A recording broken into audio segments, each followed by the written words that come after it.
인사하겠습니다. 성령님 우리와 함께 계십니다. 할렐루야. 아멘. 따라합니다. 오순절에 능력을 받읍시다. 하나님이 우리 인간들을 사랑하여 주셔서 7대 명절을 주셨습니다. 아멘. 첫 번째, 두 번째, 세 번째, 다시 까먹고 있는 사람이 있어. 자, 모르는 컨닝 하면 돼. 컨닝. 첫 번째, 두 번째, 세 번째, 네 번째, 다섯 번째, 여섯 번째, 일곱 번째. 할렐루야. 이 7개의 명절을 하나님이 우리에게 주셨는데, 하나님이 우리에게 하고 싶어 하는 말씀이 성경에 많이 있지만 그 중에 가장 핵심이 바로 이 7대 명절입니다. 그래서 우리가 이 7대 명절만 확실히 뚫어내면 여러분이 성경을 다 아는 거예요. 만약에 7대 명절의 뜻이 무엇인지, 하나님의 의도가 무엇인지를 모르면 성경을 아무리 공부를 많이 하고 다 외운다 해도 그 사람은 성경을 모르는 거예요. 그러니까 여러분들은 이 7대 명절만 확실히 알게 되면 뭘 다 아는 거라고요? 성경을 다 아는 거예요. 성경이 이렇게 두껍지만 요한계시록, 창세기부터 요한계시록까지를 딱 압축하여서 요약을 하면 바로 무엇이다? 7대 명절이요. 다른 말로 7대 복음입니다. 그래서 하나님은 이거 말씀하시기 위해서 성경을 우리에게 주셨기 때문에, 그래서 여러분들이 이것만 확실히 알면, 그러면 여러분들은 성경을 다 아는 것과 마찬가지입니다. 할렐루야. 그래서 여러분들은 복 받으셨습니다. 옆에 하나 손잡고 당신은 복 받았습니다. 이런 복은 아무나 받는 게 아니야. 할렐루야. 여러분들은 진짜 복 받았어요? 아멘. 이렇게 귀한 말씀을 들을 수 있고 이 말씀이 여러분에게 믿어지고 깨달아진다는 것, 이것이 바로 복입니다. 아멘. 이렇게 귀한 말씀을 들어도 이 말씀이 무슨 뜻인지를 모르고 그냥 또 하나의 다른 그냥 설교 말씀과 같은 말씀으로 그냥 듣고 흘려버리면 그 아무 소용없어요. 그러니까 이 말씀이 하나님께서 우리에게 성경을 주시고자 하시는 그 의도고 그 뜻이라는 것을 여러분 깨달아지셨습니까? 아멘. 그렇게 깨달아지셔야 그 사람이 복받은 사람이에요. 아멘. 할렐루야. 아멘. 그러니까 여러분들은 하나님이 우리에게 그렇게 알기를 원하고 너희들이 꼭 이것만큼은 알아주라. 하나님이 그렇게 말씀하시는 것이 바로 이 7대 명절이니까 이것을 여러분 꼭 붙잡으시고 승리하시기를 바랍니다. 자, 그래서 예수님께서 하나님이 우리에게 이 7개의 명절을 주신 가장 큰 이유, 가장 대표적인 이유가 무엇일까요? 하나님이 우리에게 7개의 명절을 주신 이유 중에 가장 중요한 것은 바로 두 번째예요. 두 번째. 예수님이 이 땅에 오셔서 뭘 하신다? 이런 일을 하시리라. 이와 같은 일을 따라합니다. 이와 같은 일을 하시리라. 자, 그러면 예수님이 이 땅에 오셔서 이와 같은 일을 하신 것이 무엇이냐? 유월절은 뭐 하신다? 유월절은 뭐 하신다? 무교절은 무덤에 있으리라. 초실절은 오순절은 성령으로 오시리라. 오늘은 성령을 부어주시는 날입니다. 아멘. 성령을 받으시기를 바랍니다. 그 다음에 나팔절은 속죄절은 장막절은 이루어 주시리라. 그러면 예수님이 오셔서 이와 같은 일을 하셨다는 것, 여러분 이제는 이해가 되셨죠? 이것을 누구를 위해서 해주셨어요? 바로 우리를 위해서, 나를 위해서 이와 같은 일을 예수님께서 오셔서 해주셨습니다. 그래서 이 7대 복음이, 명절이 여러분 속에 가슴에 깊이 임하시기를 바랍니다. 그러면 6월절이 우리에게 임하면 우리에게 무슨 일이 일어난다고요? 예수님이 이루어놓으신 십자가의 사건이 우리에게 임하면 뭐가 일어나? 구원의 역사가 일어납니다. 그러면 6월절의 핵심은 뭐라 그랬습니까? 6월절의 핵심 키는 바로 피요. 피. 구약시대 누구의 피? 짐승의 피. 신약시대 누구의 피? 예수님의 피. 그래서 기독교는 피가 바로 생명입니다. 아멘. 피 흘림이 없으면 사함이 있어요, 없어요? 없어요. 사함이 없다 그랬어요. 그래서 예수님이 오셔서 우리의 모든 죄와 허물을 짊어지시고 피를 흘려 주심으로 모든 문제를 해결해 주셨습니다. 할렐루야. 여러분 다 예수님께 모든 것을 넘기시기를 바랍니다. 자, 그러면 이제 무교절의 키는 뭔가? 무교절의 핵심. 선악과. 무교절의 핵심은 선악과입니다. 따라합니다. 선악과를 반납합시다. 하나님이 우리 속에 있는 그 선악과를 반납받기 위해서 우리를 어디에 던져요? 무덤. 여러분이 구원을 받으셨죠? 구원을 받으면은 예수님의 십자가 다음에 예수님이 어디로 들어가셨어요? 무덤에 들어가신 것처럼 우리도 구원을 받으면 어디에 던져요? 무덤 속에 던져요. 왜 던진다 그랬어요? 무덤 속에 던지는 이유는 우리의 자아를 파쇄하기 위해서. 여러분 다 날마다 죽고 계십니까? 사도 바울도 나는 날마다 죽노라 그랬어요. 우리가 나는 다 죽었다 그러는데도 금방 또 살아나요. 속에서 이게 선악과의 찌꺼기가 자꾸 속에 이게 있기 때문에 완전히 다 안 없어져 가지고 또 사건만 생기면 또 속에서 나와요 이게. 그래서 사도 바울도 나는 날마다 죽노라 그랬어요. 그러니까 나는 다 죽었다 이라는 사람이 교만한 사람이야. 사도 바울도 다 죽은 게 아니고 날마다 죽는다 그랬는데 우리가 어떻게 다 죽어요. 그러나 그렇게 우리가 속에서 자꾸 우리 자아가 발동할 때에 우리가 이 말씀을 바로 딱 생각하고 내려놓으면 되는 거예요. 그렇게 차츰차츰 죽어져 가는 겁니다. 할렐루야. 여러분 삶 속에서 날마다 다 내려놓고 그리고 하나님의 말씀에 순종하는 삶, 그것이 바로 우리가 자아를 내려놓는 겁니다. 할렐루야. 여러분 다 내려놓으시기를 바랍니다. 자, 그러면 내 뜻 의지기를 이제 다 내려놓으면 하나님이 그때 세 번째 어디로 데리고 가셔요? 세 번째 절기가 뭡니까? 초실절이요. 초실절은 뭡니까? 부활하셔요. 할렐루야. 무덤에서 꺼내야 부활이 되는 거예요. 근데 무덤에서 나오려면 어떻게 하는 사람이 무덤에서 나온다 그랬어요? 죽어야 나온다고요. 죽어야. 안 죽으면 하나님이 무덤 속에서 안 꺼내준다 그랬어요. 그래서 우리가 죽어야 무덤 속에서 나오는데 무덤 속에서 꺼내면 그러면 하나님께서 그때부터 우리에게 삶의 부활을 일으켜 주십니다. 할렐루야. 다윗처럼 요새처럼 하나님께서 우리에게 삶의 부활을 주실 줄 믿습니다. 자, 그러면 이 초실절의 키는 뭐냐? 핵심은 뭐냐? 따라합니다. 심자. 초실절. 초실절은 이 꼴은 뭐라 그랬어요? 진짜. 부활. 부활이니까 부활을 위해서 우리가 뭘 해요? 심는 거예요. 할렐루야. 자, 그러니까 여러분 우리가 농사를 지을 때도 심어야 거두잖아요. 심지도 안 하고 그냥 아무것도 갈지도 안 해놔놓고 거기서 거둘라 하면은 거두어져요, 안 거두어져요? 거둘 게 있어요, 없어요? 없어요. 없어요. 심어야 거둬요. 마찬가지입니다. 우리도 심어야 거둡니다. 많이 심은 자는 많이 거두고 적게 심은 자는 적게 적게 거두. 이게 심는 원리예요. 심는 대로 거두게 되어 있습니다. 아멘. 할렐루야.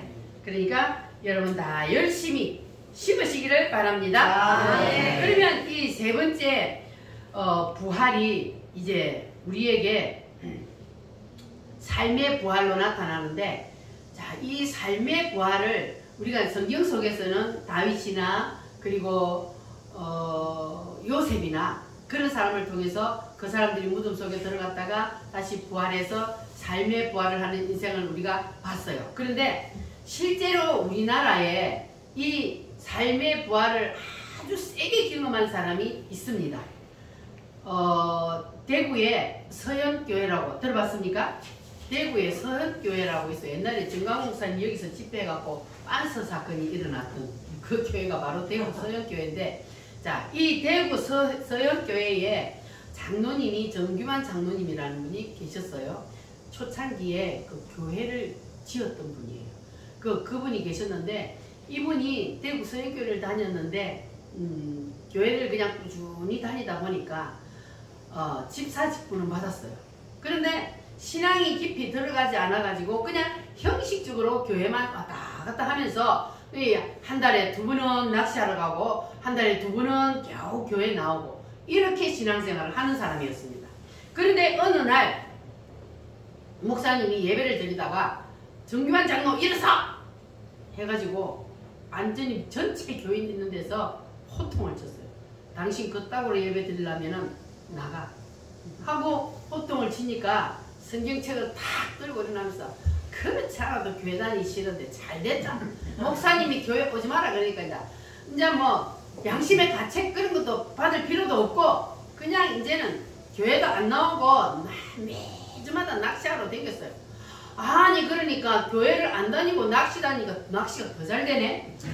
그래가지고는 룰루라라, 야 진짜 그냥 교회 가지 말고 낚시나 다닐걸, 이렇게 이제 마음을 먹었단 말이에요. 그런데 어느 날 하나님이 월척을 낳게 해주셨어요. 잉어를 큰 놈을 낳았는데 이거를 그냥 먹으려니까 아까워. 그래서 전 가족이 다 함께 그냥 보약으로 먹으려고 그것을 한약을, 이 양반이 원래 한약방 하는 사람이란 말이에요. 그 한약을 팍 넣어가지고 그래가지고 잉어를 큰 가마솥에다가 푹 구웠습니다. 그래가지고 전 식구들이 함께 먹으려고, 자 그렇게 잉어를 가마솥에다가 푹 구웠는데 거기에 엉금엉금 기어다니는 2살짜리 아들이 빠져서 그냥 죽어. 실제로 일어난 일입니다. 그래서 2살짜리 아들이 그 솥에 빠져서 죽어버렸단 말이에요. 자, 그러면 어떻게 하겠어요? 여러분 같으면 하나님을 원망할 것 같아요? 아니면 하나님 앞에 잘못했습니다 두 손 들 것 같아요? 두 손 들어야 되죠. 당연히 두 손 들어야 되는데 이게 쉽지 않아요. 사실은 두 손 든다는 게. 그런데 이제 이 사람은 어떻게 된 거예요? 지금 교회를 다니다가 목사님이 그냥 호통을 치니까, 그때 호통을 쳤을 때 어떻게 해야 돼요? 회개해야 되잖아요. 아 내가 주일날 빠져먹고 낚시 가니까 하나님 그냥 목사님을 통해서 공개적으로 이렇게 망신을 주는데, 아 내가 하나님 잘못했습니다 하고 더 열심히 붙어야 되는데, 아이고 잘됐다 하고 그냥 낚시를 다니니 하나님이 그냥 두겠어요? 그러니까 이 사람은 하나님이 택한 백성이라는 거예요. 하나님이 사랑하는 거예요. 그래서 하나님이 이제 이렇게 이끌어 가신 거예요. 그러니까 이제 무교절 속에 혹독한 무교절을 치렀어 이 장로님은. 왜냐하면 그 아들을, 생떼 같은 아들을 하나님이 데려가 버렸잖아요. 정광훈 목사님도 그랬어요. 멀쩡한 아들이 부부 싸움 하니까 바로 하나님이 데려가서 죽었어. 3년을 울었대요. 그리고 저렇게 두 사람이 변해진 거예요. 그러니까 하나님이 이 장로님도 마찬가지요. 하나님이 쓰시려고 그렇게 하나님이 무교절을 치르게 했어요. 그러니까 이 장로님이 그날로 이제는 가서 의자에 앉지도 못하고 땅바닥에 엎드려서 두 손 들었어요. 하나님 잘못했습니다. 내가 잘못했습니다. 죽을 죄를 지었습니다. 목사님 잘못했습니다. 하고 날마다 하나님 앞에 나가고 울다가 능력을 받아버렸어요. 신유의 은사를 받아버렸어요. 이렇게 하나님 앞에 자기의 모든 것을 다 내려놓고, 왜냐면 아들이 죽어버렸는데 세상에 뭐가 필요했어. 이제 아무것도 필요 없잖아요. 그러니까는 그냥 날마다 성전에 나와서 울며 하나님 앞에 회개하다 보니까 하나님이 능력을 주어버렸단 말이에요. 그래가지고 이 사람이 뭐 하는 사람이었다고요? 한약방 하는 사람이란 말이에요. 그러니까 하나님이 이제 능력을 줘가지고 이 사람에게 신유의 은사를 줬는데, 사람들이 이제 약지으러 오면은 이렇게 해요. 두 가지 방법이 있습니다. 두 가지 중에 하나를 선택하세요. 하나는 뭐냐? 내가 안수하면 병이 낫습니다. 두 번째는 뭐냐 하면 내가 약을 지어주면 병이 낫습니다. 자, 근데 약을 지어주면 돈을 받습니다. 근데 내가 기도해주는 거는 돈을 안 받습니다. 그럼 여러분 어떤 거 선택할래요? 기도. 그래가지고 이제 안수를 해주기도 하고, 그리고 이제 나중에는 막 그 소문을 들으니까 막 전국에서 사람들이 모여들기 시작하니까, 그러니까는 막 하루에 몇백 명씩 줄을 서가지고 이제 그렇게 이제 약을 타가니까, 그러니까는 이제 간호사들이 죽을 지경이잖아요. 그 약이 모자라. 그러다 보니까 나중에는 막 그냥 볏짚을 주워와가지고 볏짚을 썰어가지고 거기다 안수해갖고 기도해가지고 뭐 그럼 병이 다 낫는 거예요. 그냥 그 장로님이 그냥 기도만 해가지고 그래가지고 막 주면은, 그리고 간호사들이 너무 바빠갖고 이 사람 약하고 이 사람 약하고 바꿔줬는데도 그냥 병이 다 나아버리는 거예요. 그러니까 하나님이 하신다 그 말이에요. 이렇게 이제 이 양반이 지금 삶의 부활을 한 거잖아요. 혹독한 무덤을 치르고 나서 이제 삶의 부활이 일어난 거예요. 그래 하나님이 그냥 막 복을 부어주니까 막 하루에 돈을 막 마다리 푸대로 막 한 것씩 돈을 부어줬어요. 그러다 보니까 이제 장로님이 생각하니까, 야, 하나님이 나한테 돈을 이렇게 많이 벌게 해주시는데 이걸 나 혼자 쓰라고 하나님이 주시는 것은 아닐 건데, 그래서 생각을 했어요. 아, 내가 대한민국에서 제일 가는 교회를 지어야 되겠다. 그렇게 생각을 하고, 그리고 이제 교회를 지으려고 작정을 했어요. 그런데 교회를 엄청나게 크게 짓다 보니까 우리나라에 그때는 그렇게 설계를 할 설계사가 없었대요. 그래서 미국에 가서 설계를 해와서 교회를 짓는데, 근데 그 돈을 자기가 다 내면 그러면 자기가 교만해질까 봐.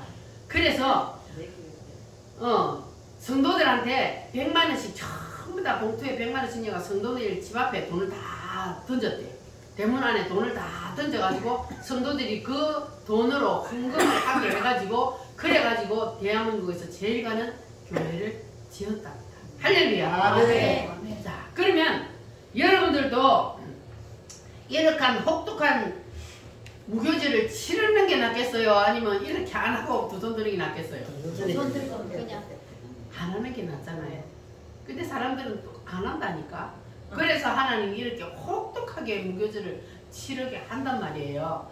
그래서 우리는 이러한, 물론 무교절을 치러서 하나님이 또 그렇게 해서 그 사람을 쓰는 방법이 있어요. 그러나 미리 두 손 들면 더 좋아요. 할렐루야. 우리는 미리 두 손 듭시다. 할렐루야. 그래서 우리가 이제 부활이 이제 되잖아요. 그런데 우리가 이제 삶의 부활은 그렇게 일어나는 것이지만, 우리가 이제 마지막 때 부활이 있다 그랬잖아요. 마지막 때 우리가 부활하는 그 부활이 바로 우리 인생의 마지막 성공 실패가 거기에 달려있다 그랬어요.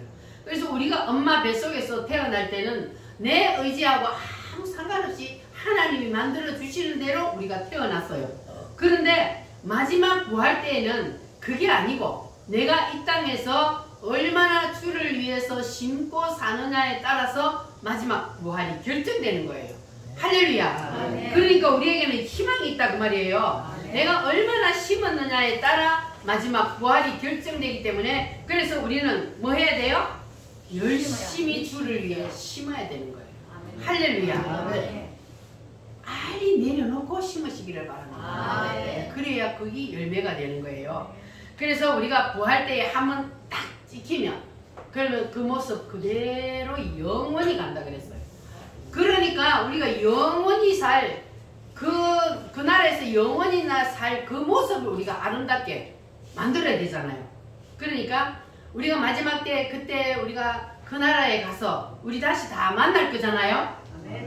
그럴 때 여러분 부끄러운 부활하는 사람 없기를 바랍니다. 아멘. 짐승처럼 부활하는 사람도 없기를 바랍니다. 아멘. 다 우리 우물교 성도들은 뭐처럼 부활해요? 해의 부활 다 하시기 바랍니다. 아멘. 순교하면 해의 부활하는 거예요.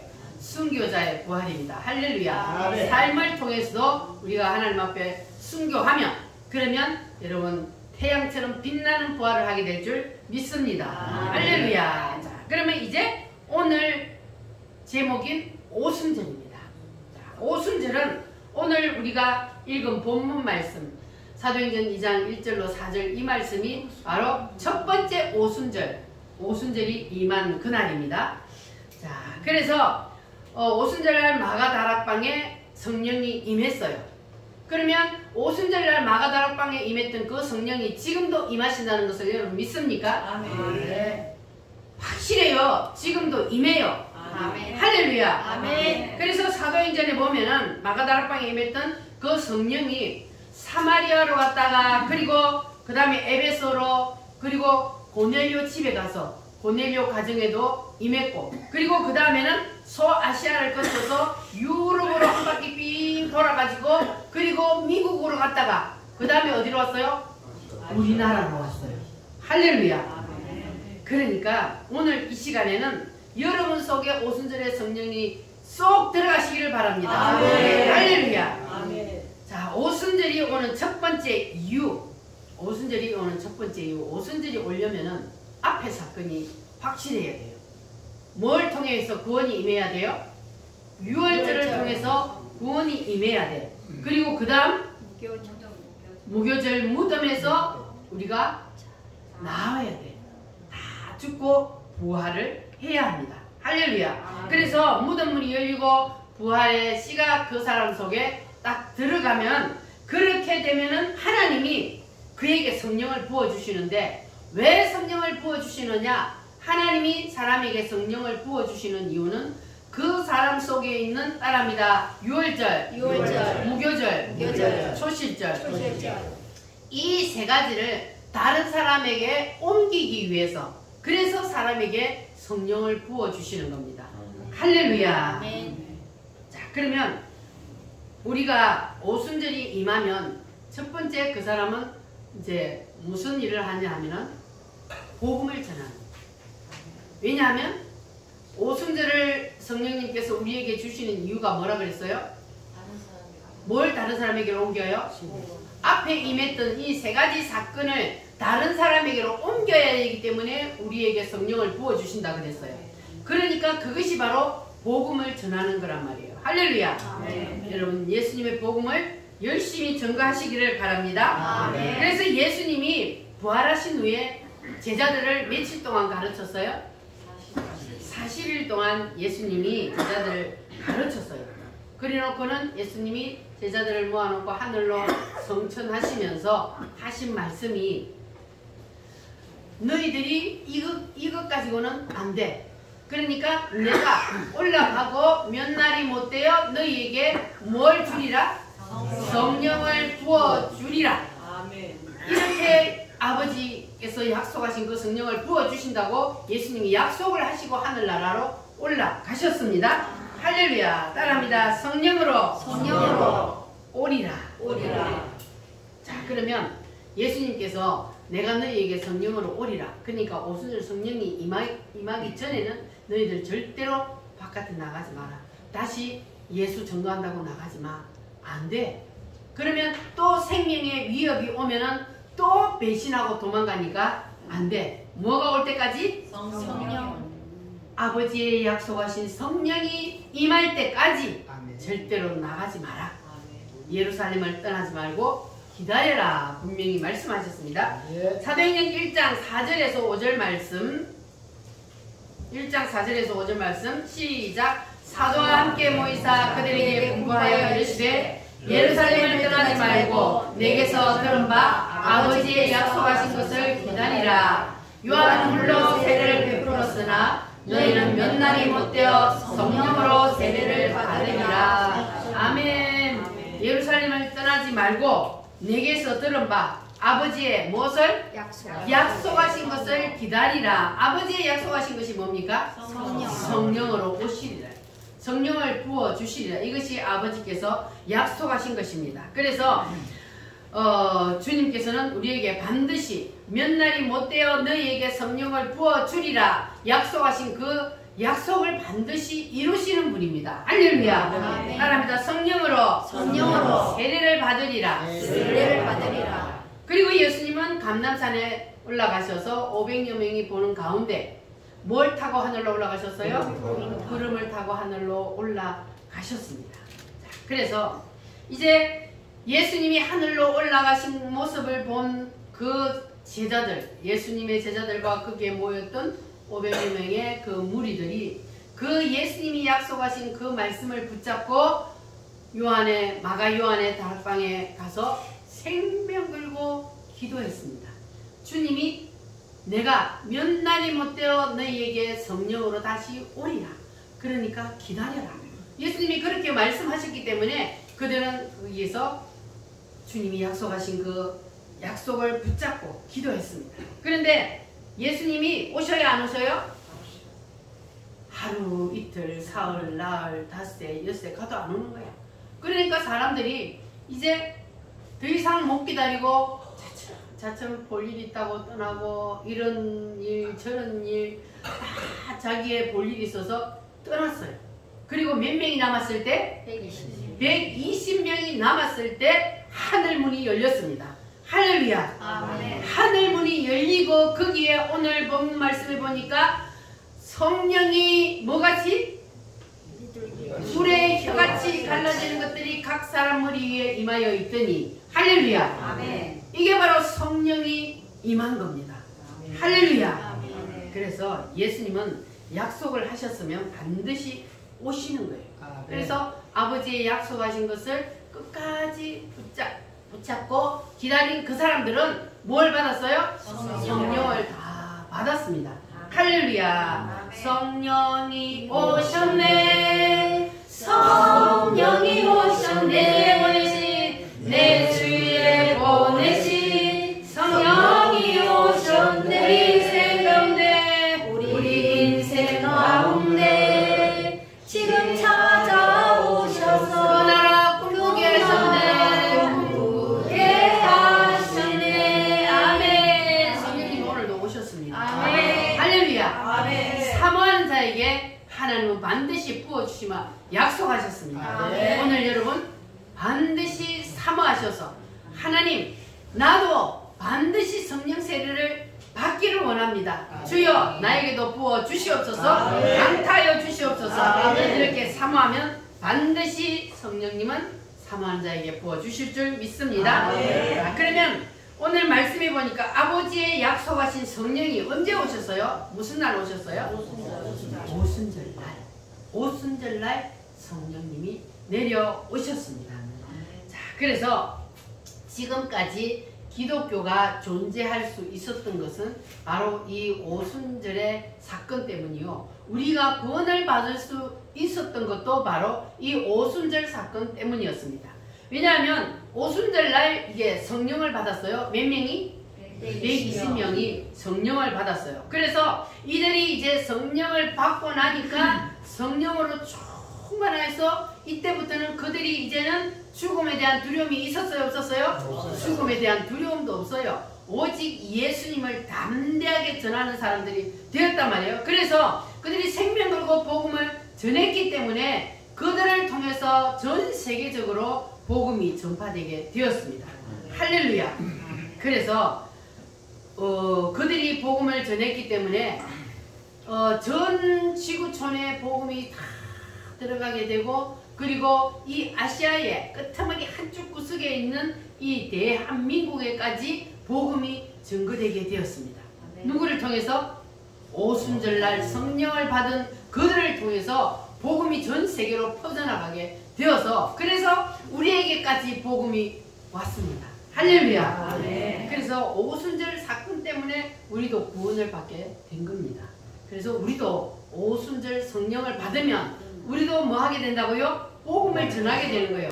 왜냐하면 내게 주신 이 구원의 역사를 다른 사람에게로 옮기게 하는 목적이 바로 오순절을 성령을 주는 목적이기 때문에. 할렐루야. 그래서 오순절 마가다락방에 임했던 성령님, 오늘 여러분에게도 강타하시기를 바랍니다.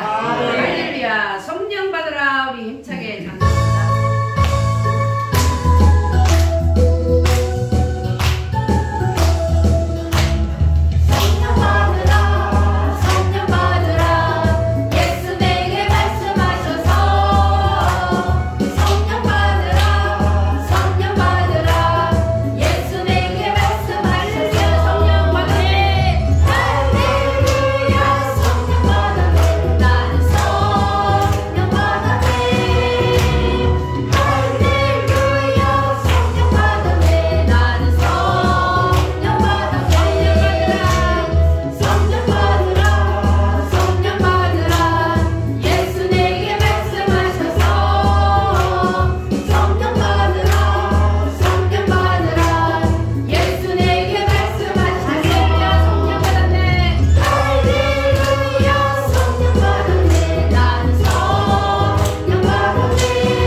받으시기를 바랍니다.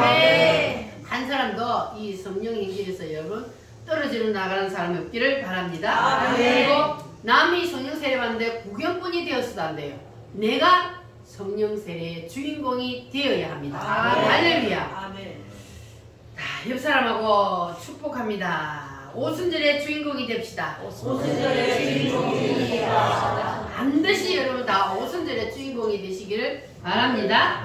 왜 우리가 오순절의 주인공이 되어야 하느냐? 그 이유는 내가 오순절의 주인공이 되어야만이 예수님을 배신하지 않으니까. 할렐루야. 안 그러면요, 우리가 예수님을 위해서 생명을 내어놓을 수가 없습니다.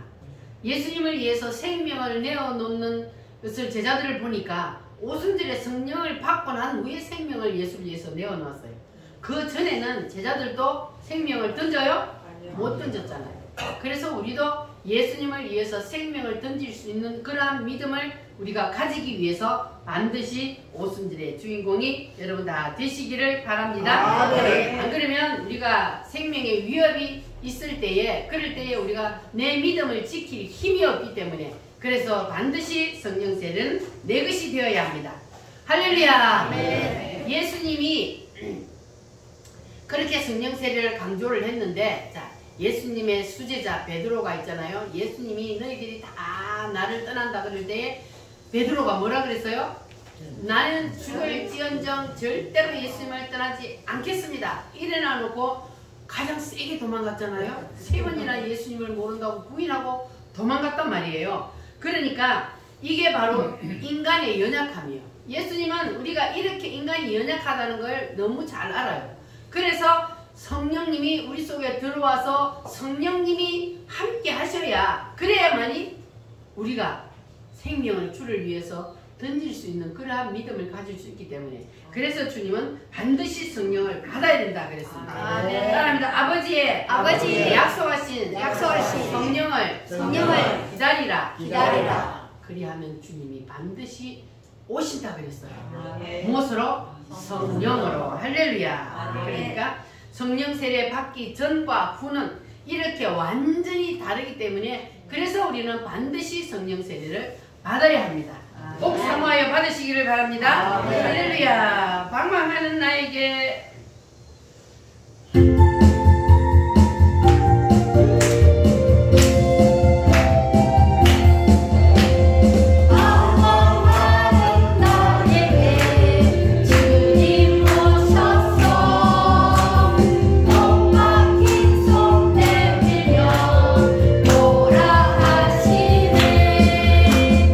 주님을 맞이하는 나의 마음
바로 앞에 이 세 절기를 통과한 사람에게 옵니다. 네. 할렐루야. 그래서 사도 바울이 고린도전서 1장에서 내가 너희에게 하는 말에 대해서 예 하고 아니라 하지 마라 그랬어요. 따라합니다. 예. 예. 이거는 뭐냐 하면은 하나님의 말씀에 예만 하는 거는 뭐냐 하면 선악과를 토하여 냈다는 거예요. 선악과를 토하여 내지 않고 선악과가 속에 찌꺼기가 남아있는 사람은 꼭 뒤에 뭐가 따라붙냐 하면 왜? 이게 꼭 따라붙어요. 그러니까 우리는 왜 그러면 안 되는 거예요. 뭐 하라고요? 예. 예. 선악과의 반대말이 예입니다. 우리는 하나님의 말씀 앞에 오직 따라합니다. 예 하고 예. 하고 아니라함이 없느니라. 아니라함이 없느니라.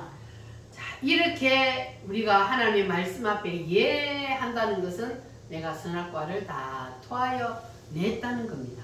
그런데 아니요. 왜? 이렇게 되는 거는 선악과의 찌꺼기가 아직도 계속 남아있다는 거예요. 여러분 하나님의 말씀에 절대로 왜 그래야 돼? 이렇게 토를 다는 사람 없기를 바랍니다. 아멘. 오직 뭐만 하라고요? 예. 예. 할렐루야. 아멘. 예만 하는 여러분 되시기를 바랍니다. 아멘. 자, 그러면 아담과 하와가 선악과를 따먹은 후에 자, 하나님이 찾아오셨을 때 반응을 한번 보겠습니다. 하나님이 처음에 누구를 찾아왔어요? 아담을 찾아. 아담아, 네가 어디 있느냐 하고 하나님이 찾아왔어요. 너 왜 내가 먹지 말라 한 선악과를 먹었느냐? 하나님이 이렇게 아담에게 물었어요. 그러면 그때 아담이 뭐라고 대답해야 돼요? 죄송합니다. 아, 이렇게 바로 나와야 되는데 그런데 아담이 뭐라고 대답했어요? 하나님이 준 저 마누라가 먹으라 그래서 먹었어요. 이게 예예요? 아니면 왜예요? 왜? 이게 하나님이 네가 일단 먹었잖아요. 먹었으니까 하나님이 왔으면 그냥 잘못했습니다 해야 되는데 꼭 핑계를 대요 이 인간들이. 근데 하나님이 또다시 두 번째 누구에게 찾아왔어요? 하와야 너는 그러면 왜 먹었느냐? 그럴 때 하와는 또 뭐라고 대답해요? 뱀이 먹으라 했어요. 뱀이요. 하나님이 만들어 넌 저 뱀이 나한테 먹어보라고 유혹을 해서 먹었어요. 인간들은요 선악과를 딱 따먹고 나니까 인간들이 이렇게 되는 거예요. 그래서 선악과는요 이 하나님의 말씀에 예 무조건 하고 잘못했습니다 하면 되는데 이게 안 되는 거예요. 그러니까 하나님은 선악과를 뭐 하라 그래요? 토해내라 그러는 거예요. 하나님을 거역하는 영이 그 속에 이미 들어가 버렸어요. 선악과를 따먹을 때. 자, 그래서 여러분은 하나님의 말씀이 선포될 때에 핑계 대지 마시기 바랍니다. 뭐 하라고요? 예 하고 또 하나님이 너 왜 그랬냐 하면 뭐라 그래요? 잘못했습니다. 무조건 잘못했습니다 해야 돼. 잘못했습니다 해야 되는데 이 아담과 하와처럼 자꾸 핑계를 대고 다른 사람한테 저 사람이요 저 사람이 옆에 사람 그거 할 거 없어요. 하나님은 나한테 묻잖아요. 나한테 너가 왜 그랬어? 그렇게 묻는 거거든요. 그러니까 하나님이 나한테 물을 때는 무조건 하나님 잘못했습니다. 이게 우리가 선악과를 다 내려놓는 겁니다. 할렐루야. 여러분 이렇게 선악과를 다 토하여 내면 하나님 말씀 앞에 우리가 예 하면 그러면 오순절의 성령이 임하게 될 줄 믿습니다. 그래서 우리가 7대 명제를 통해서 보면은 구원의 출발은 무엇으로부터 시작이 돼요? 6월절로부터 구원의 출발이 시작이 되는데 그런데 진짜 신앙생활은 오순절로부터 시작입니다. 구원은 6월절만 임하면 구원을 받아요. 그런데 그 사람이 진짜 신앙생활을 하는 것 그거는 바로 오순절로부터 시작된다는 거예요. 그래서 하나님이 의도하는 교회는 바로 오순절 마가다락방에 그 성령이 임한 후부터 그때부터 교회가 세워졌습니다. 할렐루야. 그러니까 여러분도 사모하여서 오순절의 성령을 직접 체험하시기를 바랍니다. 오순절의 성령이 임하기 직전에 마가다락방에 남아있던 그 120명 그 사람들의 상태는 그 환경은 어땠습니까? 그들은 예수님을 죽인 바리새인과 종교 지도자들, 사두개인 이런 사람들이 그 사람들을 가만 놔두겠습니까? 그러니까 이 사람들은 마가다락방에 모여서 기도할 때 어떤 마음으로 기도했다고요? 주님이 주시지 아니하면 우리는 아무것도 할 수 없습니다. 또다시 우리는 바깥에 나가면 저 사람들이 핍박할 때에 우리가 다시 예수님을 부인할 수밖에 없습니다. 그러니까 주님 우리에게 성령을 부어주세요 하고 어떤 마음으로 그들이 모여서 기도했다 그랬어요? 간절함. 전심으로, 간절한 마음으로 전심으로 생명 걸고 기도할 때에 그때에 하늘 문이 열리고 성령이 임했다 그랬어요. 그럼 우리도 성령이 임하기를 원하면 어떻게 기도해야 된다고요? 전심으로, 간절함으로. 전심으로 생명을 주님 앞에 내 던지는 심정으로 그렇게 간절함으로 주님 나도 성령을 받아야 되겠어요. 성령을 안 주면 나는 더 이상 인생을 살 필요가 없어요. 주님 나에게 반드시 성령을 주세요. 성령 세례를 부어주세요. 이러한 마음으로 우리가 하나님 앞에 기도할 때에 그러면 하나님은 그 사람의 마음을 보시고 성령을 반드시 부어주실 줄 믿습니다. 할렐루야. 따라합니다. 주여, 약속하신 성령을 내게도 부어주세요. 강타하여 주세요. 이런 사모하는 심령이 여러분 속에 있으면 주님은 반드시 부어주실 줄 믿습니다. 이 성령 세례는요 세상의 그 무엇과도 바꿀 수 없고 비교할 수도 없는 겁니다. 이거는 준 자와 받은 자 외에 다른 사람 받지 않은 사람은 모르는 겁니다. 그래서 우리는 반드시 성령을 받아야 합니다. 할렐루야. 자, 그래서 오늘 우리가 이 성령 세례를 받기 위해서 한번 또 힘을 내봅시다. 하나님 오늘 나에게 반드시 성령 세례를 부어 주시옵소서. 자, 이 성령 세례를 받기 위해서는 어떻게 기도해야 된다 그랬어요? 전심으로 기도하는 게 뭐예요? 부러지죠 기도해요. 부러지죠. 입을 열어야 돼. 부러지죠 기도해야 돼요. 부러지지 않냐고 입 꼭 다물고 기도하면은 성령 세례는 부어지지 않습니다. 그러니까 오늘 우리가 함께 통성으로 기도할 때에 옆 사람 기도 소리가 내 귀에 안 들리도록 내 소리가 가장 크게 생명 걸고 한번 부러지져 보시기 바랍니다. 그러면 하나님이 그 사람에게 성령을 부어 주실 줄 믿습니다. 우리 불길 같은 성신이여 힘차게 박수치면서 찬송한 후에 바로 주여 삼창으로 기도 들어가겠습니다.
주여 삼창으로 기도하겠습니다.